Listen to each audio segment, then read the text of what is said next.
வணக்கம். பெண்களுக்கு எதிரான கொடுமை, குறிப்பாக வரதட்சணை கொடுமை இன்னும் இருக்காப்பா, டவுரி பிரச்சனை இன்னும் இருக்கா அப்படின்னா இருக்கு. அதுவும் இந்தியாவில் இப்போ நாகரிகம் வளர வர இந்த 2K கிட்ஸ் எல்லாம் தெரிந்து கொள்கிற அளவுக்கு இந்த வரதட்சணை கொடுமை மிக மோசமான நிலையில் தலைவிரித்து ஆடுகிறது என்பதெல்லாம் மாற்று கருத்து கிடையாது. ஒரு வரதட்சணை விஷயம் சம்பந்தமாக ஒரு நபரை என்கவுண்டர் பண்ணி இருக்கிறார்கள் உத்தரப்பிரதேச போலீசார் அப்படின்னு. என்னடா அதுன்னு எல்லாமே ஒட்டுமொத்தமாக திரும்பி பார்த்துருக்காங்க. என்கவுண்டர்னா காலில் தான் சுட்டிருக்காங்க, காலில் சுட்டு அவரை பிடிச்சிருக்காங்க. என்னதான் அந்த விவகாரத்தில் துப்பாக்கியில் சுடுற அளவுக்கு ஒரு வரதட்சணை பிரச்சனை ஒரு குடும்ப நல கோர்ட்டில் நடக்கக்கூடிய ஒரு விஷயம் என்கவுண்டர் அளவுக்கு மாறி இருக்கு அப்படின்னா உத்தரப்பிரதேசத்தில் ஒட்டுமொத்தமாக எல்லாருடைய கவனமும் அதை திரும்பி இருக்குது. எல்லாருடைய எதிர்ப்பும் அந்த விஷயத்துக்குள்ள சேர்ந்துருக்குது. என்ன நடந்தது? நிக்கி 28 வயசு ஆகுது. நிக்கிக்கு நிக்கியோடைய அக்காலை ஒரு வீட்டில் திருமணம் பண்ணுறாங்க. உத்தரப்பிரதேசத்தில் திருமணம் பண்ண நிக்கி ஃபேமிலி ஒரு வசதியான ஃபேமிலி. அவங்க அக்கா கல்யாணம் பண்ணி கொடுக்குறாங்க. அவங்க அக்கா போயிருக்காங்க, அந்த வீட்டில் இருக்காங்க. அந்த மச்சனை கணவனுடைய தம்பி மச்சனுக்கு பொண்ணு தேடுறாங்க. அந்த நேரத்தில் இந்த வீட்டிலேயே என்ன பண்ணுறாங்க, அங்கே எங்கே ஏன் பொண்ணு தேடுவானே, நம்ம வீட்டில் அண்ணன் பொண்டாட்டி இருக்குல்ல, அதனுடைய தங்கச்சியை கல்யாணம் பண்ணி கொடுத்துடலாம். ஒரே வீட்டில் அக்கா தங்கச்சி கல்யாணம் பண்ணிக்கிறது அண்ணன் தம்பிக்கு அப்படின்போது இந்த நிக்கி வீட்டில் என்ன பண்ணுறாங்க, அதை மறுக்கிறாங்க. பெரும்பாலும் இதுவே நம்ம இந்தியாவில் தமிழர்களுடைய பண்பு இதில் கூட இன்னும் அக்கா தங்கச்சிங்க ஒரே வீட்டில் கட்டி கொடுக்கக்கூடாது பண்ணுவாங்க. அதில் ஏகப்பட்ட பிரச்சனைகள் வரும். அப்புறமே பொண்ணு கொடுத்து பொண்ணு எடுக்கிறது கூட வேணான்னு இருக்காங்க நிறைய பேர். அது வேணாம், பிரச்சனைகளை வளர்த்துக்கிட்டு போகும், ஒன்று போட்டு ஒன்று சண்டையாக மாறும், இதெல்லாம் வேணாங்க அப்படின்பாங்க. இது காலகாலமாக இருந்துகிட்டு இருக்கு. பெரியவங்க எது சொன்னாலும் கரெக்டாக தான் இருக்கும். அதே போல தான் அந்த வீட்டில் நிக்கி வீட்டில் என்ன வேணாம், நாங்கள் ஒரு பொண்ணை கொடுத்துட்டோம், அந்த பொண்ணுக்கே நாங்கள் என்னென்ன அவசரப்படுறோம்னு எங்களுக்கு தெரியுது, இன்னொரு தடவை வேணாம் அப்படின்னு பொழுது இந்த நிக்கிக்கு என்னன்னா, சரி எங்கேயோ போய் நம்ம இருக்கிறத நம்ம அக்கா கூட இருக்கலாமே, தெரிஞ்ச ஆள் தானே, நம்ம மாமாவோட தம்பி தானே, சரி அப்படின்னு சம்மதிச்சோடனே வேண்டாம் வெறுப்பாக தான் கல்யாணம் பண்ணி கொடுக்குறாங்க. கல்யாணம் பண்ணி கொடுத்த பிறகு இந்த நிக்கியும் அவருடைய அக்காவும் சேர்ந்து ஒரு பியூட்டி பார்லர் ஒன்று ஆரம்பிக்கிறாங்க. என்ன ஊர்னா கிரேட்டர் நொய்டா. இந்த கிரேட்டர் நொய்டாவில் ஒரு பியூட்டி பார்லர் ஆரம்பிக்கிறாங்க. அந்த பியூட்டி பார்லர் பிரமாதமாக ஓடிக்கிட்டு இருக்கு.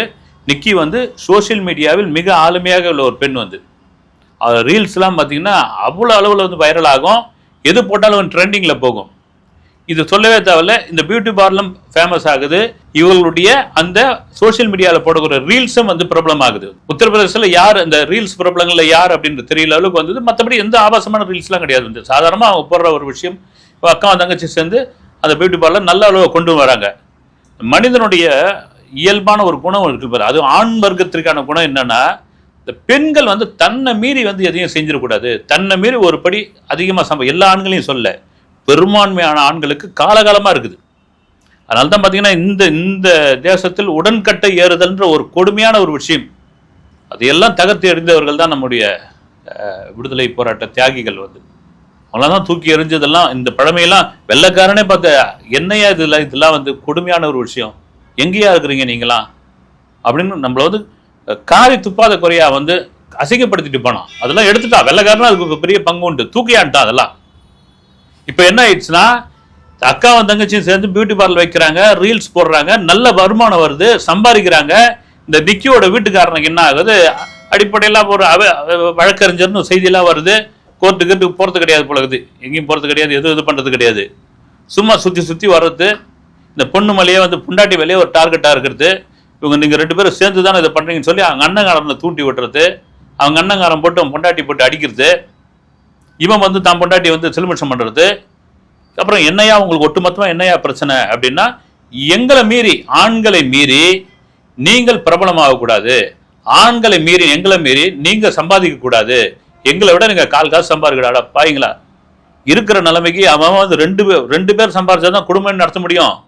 பல கணவன் என்ன பண்ணுறான், என் சம்பளத்தோட என் பொண்டாட்டி சம்பளம் அதிகமாக இருக்குது, இருக்கட்டும், நல்லபடியாக இருக்கட்டும், அப்போதான் குடும்பம் கிட்டக்கிட்டு முன்னுக்கு வர முடியும். இப்படி இருக்கிற நேரத்தில் இப்படியாப்பட்ட ஆளுங்களா இருக்கிறீங்களா, இன்னும் பழமவாதிகளா இருக்கிறீங்களேன்ட்டு அவன் 2 பேருமே கடுமையான எதிர்ப்பு தெரிவிக்கிறாங்க. இதில் அந்த நிக்கியோடைய கணவன் தான் ரொம்ப தாழ்வு மனப்பான்மையுடைய உச்சத்துக்கு போகிறான். அவனுக்கு ஈகோ எல்லைக்கு அடங்காமல் போகுது. மனைவியை என்ன அளவுக்கு டார்ச்சர் பண்ணுவோம் அந்த அளவுக்கு டார்ச்சர் பண்ணுறான். ஒரு கட்டத்தில் நீ ரீல்ஸே போடக்கூடாதுன்றான், நீ சோசியல் மீடியாவுக்குள்ளே இருக்கக்கூடாதுன்றான். திரும்ப சொல்றதுன்னா, இந்த சோசியல் மீடியாவில் எந்த விதமான ஆபாசமான காட்சிகளையோ அருவருக்கத்தக்க காட்சிகளையோ வாசகங்களையோ எதையும் பயன்படுத்துறது இல்லை. என்ன நடக்குதோ அதை போட்டு அது சொல்ற விஷயம் சிலது பிரபலமாகும் இல்லைங்களா, பிடிச்ச மாதிரி ஆயிடும். நமக்கு தெரியாது.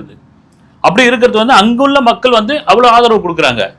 இது இவனுக்கு வந்து அதை என்ன சொல்றது வந்து ஒரு மனைவி அவர் பிரபலம் ஆகிறது, ஒரு மனைவி தன் திறமையை வெளிப்படுத்துறது பெருமையா நினைக்கிற கணவர்கள் இருக்கிற இடத்துல அதை ஒரு ஈகோவா மாறிடுச்சு அவனுக்கு வந்து. என்னன்னா சோம்பேறி அடிப்படையில இது 10 வரைக்கும் அவங்க அண்ணனை வேறு தூண்டி விட்டுருக்கான். இதை குடும்பமே சேர்ந்து என்ன பண்ணியிருக்குது, இவளுங்க பூரா வந்து நம்ம குடும்பத்துக்கு எதிராக வந்தவங்கன்ட்டு இவங்க அதை தாண்டி அதை கொண்டு வா இதை கொண்டு வா. இந்த நிக்கி ஃபேமிலி அவங்க அக்கா ஃபேமிலி எல்லாம் அவங்களாம் வந்து வசதியானவங்க. அதை கொண்டு வா இதை கொண்டு வா. நாங்கள் கேட்டது வந்து இனோவா காரு, நீ எடுத்துன்னு வந்து சைக்கிள், இந்த ரேஞ்சில் வந்து அவங்கள துன்படுத்திக்கிறாங்க, கொடுமைப்படுத்திருக்காங்க. ஒரு கட்டத்துக்கு என்ன ஆகிடும், இந்த கணவனுக்கு என்ன நினைக்குவான் வந்து இவங்களால இந்த 2 பேரால் குறிப்பாக தன் மனைவியால் நான் இல்லைனா கூட பிரிஞ்சு போயிட்டா கூட தனியாக தன்னை விட பெரிய அளவில் சம்பாதிக்க முடியும் அப்படின்ற ஈகோவோட உச்சகட்டமாக ஆகிப்போச்சு. இந்த ஈகோட உச்சகட்டம் என்ன ஆகிப்போச்சுன்னா, கடந்த 21ஆம் தேதி அந்த மனைவி அந்த பெண்ணை, இவனுக்கு 28 வயசு, அதுக்கு அந்த பெண்ணுக்கு 28 வயசு, அந்த நிக்கியை போட்டு குடும்பத்தார் சேர்ந்து அடின்னு அடிக்கிறாங்க. அடிக்கும் பொழுது அந்த அக்கால், நிக்கியோட அக்கால் அதை வீடியோ எடுத்து கதறான், விட்டுருங்க என் தங்கச்சி விட்டுருங்க என் தங்கச்சி விட்டுருங்கன்னு. இந்த அடிதடி அது வீடியோவை ரெக்கார்ட் ஆகுது. அக்கம் பக்கம்லாம் சத்தம் கேட்குது. இந்த விஷயம் வந்து அக்கம் பக்கம்லாம் தெரிய ஆரம்பிக்குது. அவங்கெல்லாம் ரொம்ப திட்டுறாங்க, என்னையா தெரியாதனமா இந்த ஃபேமிலியில் வந்து இந்த 2 பேரும் வந்து மாட்டிக்கிட்டாங்களே, இது ஒரு கேடுகட்ட ஃபேமிலி, இவனுங்க தானும் வாழ மாட்டானுங்க, அடுத்தவங்களையும் வாழ விட மாட்டானுங்க, இவனுக்கு எதுவுமே தெரியாது, இவனுங்க ஒரு காட்டு மிராண்டி பழமைவாதிங்க வந்து அப்படியேப்பட்டவனுங்க, இவனுங்கிட்ட வந்து இந்த பொண்ணுங்க வந்து சிக்கிக்கிட்டுச்சுங்க அப்படின்னு அவங்க திட்டிட்டு இருக்காங்க. இந்த சத்தம் ஓவராது சரி வழக்கமாக நடக்கிற சத்தம் தான் இது அப்படின்னு விட்டுறாங்க. அந்த சில மணி அந்த வீடியோ இப்போ வந்து மெயின் ஸ்ட்ரீம் மீடியாவில் வட இந்தியாவில் மிக வைரலாக ஓடிக்கிட்டு இருக்கு. சில நிமிடங்களில் பார்த்தீங்கன்னா அந்த நிக்கி உடல் முழுக்க தீயோடு வெளியே வருகிற வீடியோ பெரும் அதிர்ச்சிக்குள்ளாகிறது. ஒட்டுமொத்தமாக உத்தரப்பிரதேசம் அந்த பகுதியில் உள்ளவர்கள் வெளியே வராங்க. வெளியே வந்து காப்பாற்ற முயற்சி பண்ணுறாங்க, பண்ண முடியல. இப்போ இந்த அக்கா வீடியோ எடுத்த அக்கா என்ன சொல்கிறா, இவர்கள்லாம் சேர்ந்து தான் என் தங்கச்சிக்கு தீ வச்சுட்டாங்க. எவ்வளோ பெரிய ஒரு கொடுமையான ஒரு விஷயம் பாருங்கள். வந்து ஒரு பெண்ணு, அந்த பெண் வந்து அவள் சொந்த காலில் நிற்கிற அளவுக்கு இருக்கிறா, அவள் வசதியான வீட்டு பெண்ணு, உனக்கு பொண்ணு கொடுத்ததே பெரிய விஷயம். ஆனால் நீ சோம்பேறி கழுத, நீ தின்னுட்டு படுத்துங்க இருக்கிற. உன்னால் அந்த பெண்ணுடைய ஒரு வளர்ச்சியை உன்னால் தாங்க முடியல, அவளுடைய சம்பாதியத்தை உன்னால் அனுபவிக்க முடியல. அந்த பெண் என்ன சொல்லியிருக்கா, நான் உனக்காக சம்பாதிக்கிறேன், நான் எடுத்துமே எங்கள் வீட்டுக்காக கொடுக்க போகிறேன், நம்ம குடும்பம் நல்லா இருக்கும் தானே இது பண்ணுறேன். இதுக்கு ஒரு குழந்தை இருக்குது, அந்த குழந்தை அந்த குழந்தையின் கண் முன்னாடியே அது நடந்திருக்குது. இந்த குடும்பம் வந்து இந்த வீட்டில் இருக்கலாம். எவ்வளோ ஒரு மட்டமான கீழ்த்தனமான எண்ணம் கொண்டவர்கள், எவ்வளோ ஒரு பழமவாதிகளாக இருப்பாங்க பாருங்க. வந்து இன்னும் சில பகுதிகள் இந்தியாவில் முன்னேறாமல் இருப்பதற்கு இதுவும் ஒரு காரணம். வந்து அப்படி அடிச்சு பிடிச்சுன்னு வெளியே வரும்பொழுது அக்கம் பக்கம் உள்ளலாம் வந்து அடைக்கிறாங்க, மீட்கிறாங்க, கொண்டு போய் சேர்க்குறாங்க, வாய்ப்பு இல்லைன்ட்டாங்க. வாய்ப்பு இல்லைன்னு இந்த வீடியோ உத்தரப்பிரதேசம் முழுக்க ஒரு பெரிய அதிர்வலையை கொண்டு வருது. இது வந்து ரொம்ப கண்டிக்கத்தக்க ஒரு விஷயம். நிறைய சம்பவங்கள் வட இந்தியாவில் இது மாதிரியான சம்பவங்கள், இது உச்சகட்டம். அங்குள்ள சமூக ஆர்வலர்கள், அங்குள்ள மீடியாக்கள், அங்குள்ள எதிர்கட்சிகள், இது என்ன நாடா இல்லை இதுவா, அது வந்து இங்கே என்ன நடந்துகிட்டு இருக்கு, ஒரு பெண்ணுக்கு கண் முன்னாடியே எப்படியா பண்ணுறது அப்படின்னா அந்த குடும்பமே எஸ்கேப். போலீஸுக்கு மிகப்பெரிய ப்ரெஷராக மாறினவுடனே களத்தில் இறங்கும் பொழுது பொதுவாக அந்த மக்களுடைய கோபத்தை கட்டுப்படுத்துறதுக்காக சுட்டாங்கன்னு சொல்லப்படுது. இல்லை தப்பி ஓடினாம அவனை விடக்கூடாதுன்னு காலில் சுட்டிருக்காங்கன்னு. அந்த நபரை பிடிச்ச நபர் என்ன சொல்கிறான், நாங்கள் தீ வைக்கலைங்க, அவளே வச்சுக்கிட்டா அப்படின்ற ஒரு அப்பட்டமான பொய்யை சொல்லும் பொழுது அந்த வீடியோ எடுத்த அக்காலும் சுற்றி உள்ளவர்களும் அக்கம் பக்கத்தினரும் வந்து இவன் தாங்க அதுக்கு காரணம், இந்த குடும்பமே ஒரு நாஸ்தியான குடும்பம், இதை சும்மா விடக்கூடாது அப்படின்னு சொல்லி இப்போ என்னன்னா பெண்களுக்கு பாதுகாப்புன்ற ஒரு விஷயம் எவ்வளோ பெரிய கேள்விக்குறியாக மாறி இருக்குது. என்னென்னவோ ஃபாரின்ல என்னென்னவோ இது பண்ணுறாங்க. வந்து ஒரு மனைவி பிரசவத்தில் இருக்கும்போது கணவன் கூட இருக்கணுன்றான், கூட இரு, பாரு, நீ பிரசவத்தை அவ அனுபவிக்கிற வழியை நீ நேரடியாக பாரு, அப்பதான் உனக்கு தெரியும்.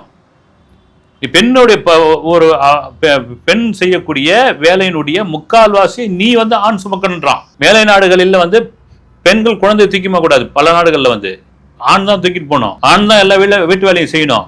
அப்படியாப்பட்ட ஒரு உலகத்தில் இருந்துக்கிட்டு இன்னும் பார்த்தீங்கன்னா ஒரு பெண் அவ சொந்த காலில் நிற்கிறா, சகோதரியிடம் முன்னுக்கு வரா, அவ இந்த சமூக வலைதளத்தில் வந்து ஒரு பெரிய ஆளுமையாக இருக்கிறார், ஆளுமையாக வளர்ந்துட்டு வரா, அவ சில கருத்துக்களை சொல்றா, அந்த கருத்துக்கள் மக்கள் ஏற்றுக்கிறாங்க, அவளுக்கு அவ்வளோ ஃபாலோவர்ஸ் வராங்க, அவ்வளோ லைக் வருது அவளுக்கு.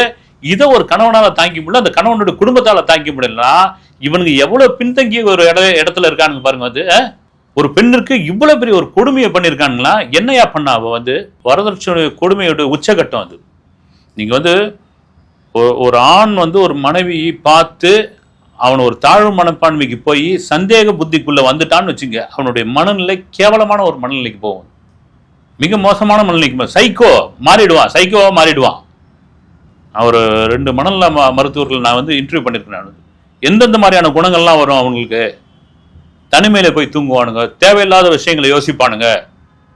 அது எல்லாம் தெரியாத ஒரு அப்பாவி பெண்ணாக தான் அந்த பெண் இருந்திருக்கிறார். அந்த நிக்கின்றோ ஒட்டுமொத்த உத்தரப்பிரதேசமே சேர்ந்து, அதை தாண்டி இந்தியா முழுக்கவே இதுக்கு ஒரு நிரந்தரமான ஒரு தீர்வை சொல்லுங்க.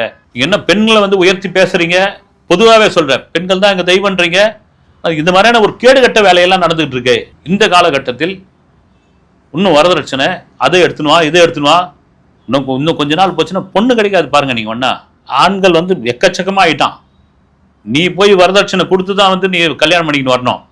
அந்த மாதிரி ஒரு நிலைமை வரப்போது வந்துடும். அது இன்னும் பெண்களை கிள்ளுக்கிறியா நினைத்து இந்த பழமைவாதிகளுடைய குணம் இருக்குது.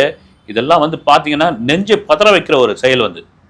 இதுல அது எந்த மாநிலம் வேணா இருக்கட்டுங்க, இந்த தேசத்துக்குள்ளதான் நடந்திருக்குது. எவ்வளவு பெரிய கொடுமையான ஒரு விஷயம் இது. ஒட்டுமொத்தமா இது கண்டன குரலா எடுத்திருக்காங்க. இந்த குற்றம் நிரூபிக்கப்பட்டால் அதிகபட்ச தண்டனையாக அந்த குடும்பத்திற்கு கிடைக்கும் என்று பலர் கருத்து சொல்கிறார். அதுதான் நியாயமான தீர்ப்பாக இருக்கும்னு. எது போனாலும் சரி, ஒரு சாமானிய பெண்ணிற்கு, ஒரு பெண்ணிற்கு, பெண்ணுன்னு சொல்றதே தவறு. அவன் நம்ம இதுதான். ஆனால் அவன் அந்த கண்ணோட்டத்தை பார்த்திருக்காம பாருங்க. இது உலகம் முழுக்க ஒரு கேவலமான ஒரு விஷயமாக பார்க்கிறார்கள். இது இது இந்தியாவில் எல்லா இடத்துலையும் இதை தடுத்து நிறுத்தணுன்றதுதான் என்னுடைய ஒரு பெரிய ஆதங்கம். தடுத்து நிறுத்தப்படும். வருங்காலங்களில் இது போன்ற ஒரு நிகழ்வு எங்கேயும் ஏற்படக்கூடாது என்பதுதான் என்னுடைய விஷயம். அடுத்த வீடியோவில் சந்திக்கிறேன். நன்றி.